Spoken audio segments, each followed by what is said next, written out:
In 1994, I received my Master of Fine Arts in painting. I had spent 10 years of my life actually learning how to make rectangles and put them on the wall. The reason why I had done this is because I thought I had a message that needed to get through to an audience. Well, this format was completely impotent to do that. And I was completely confused when I graduated. What was I going to do? How was I going to get to an audience? And so I started to play games.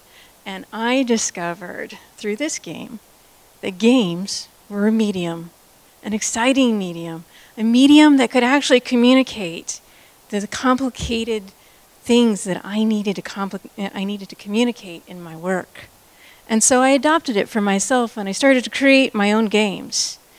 And through exploring gameplay, I really became very excited about the mechanics of games and the ability to communicate these complicated issues through those mechanics.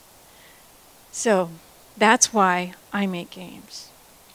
So here at on the West Campus at ASU, I am heading up the studio for gaming innovation. We have 3 projects in the works right now.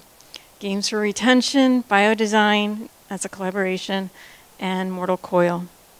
In this first set of projects, we're working on a game called Rhetoricity, which is basically a non-violent Grand Theft Auto where you have to use your words, the power of rhetoric, in order to solve the conflict rather than violence.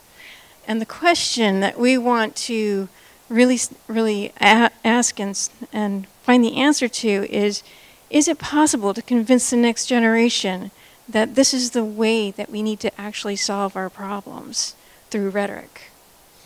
So, and then the next one that we have in the games for retention is Chem 101 Lab. And in this game, you are the assistant to this very famous scientist who happens to work here at ASU. And she is a combination of Jane Goodall and Laura Croft.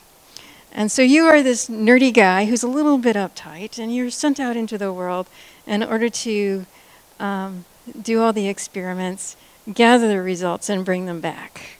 And so our question with this game that we're trying to find the answer to is, does this truly engage our students to learn Chemistry 101? This is a class that typically gets flunked. So we're hoping that we can solve that with that game. The next project we're going to talk about is a collaboration with BioDesign. BioDesign is on the Tempe campus, and we are combining our research. So we are taking motion analysis, and we're combining that with the lessons of Mark Rothko and other non-objective painters. And what we're hoping to discover is that we can access parts of the brain that were previously unable to be accessed because we have actually combined art with science successfully. There are those that think that those parts of the brain are already being accessed, and that the inclusion of art in the science is only going to make it visible for the first time. Either way, I'm okay with the result. The last game that I'm going to talk about is about infant mortality. This is a strategy God game where you pick a spot on the planet and a city in that spot, and then you have to deal with all the resources, obstacles, and challenges that are really occurring in that real spot in the real world. This happens to be Memphis, which is our first place.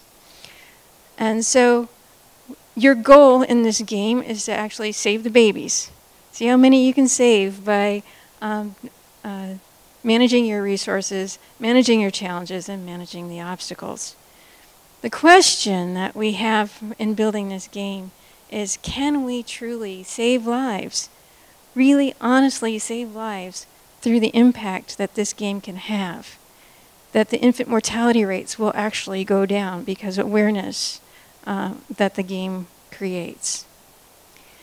And so we're building all these games in the Studio for Gaming Innovation because we're leveraging a $15.6 billion a year game industry. That's a lot of people. That's a huge audience. And that's a huge impact for our future.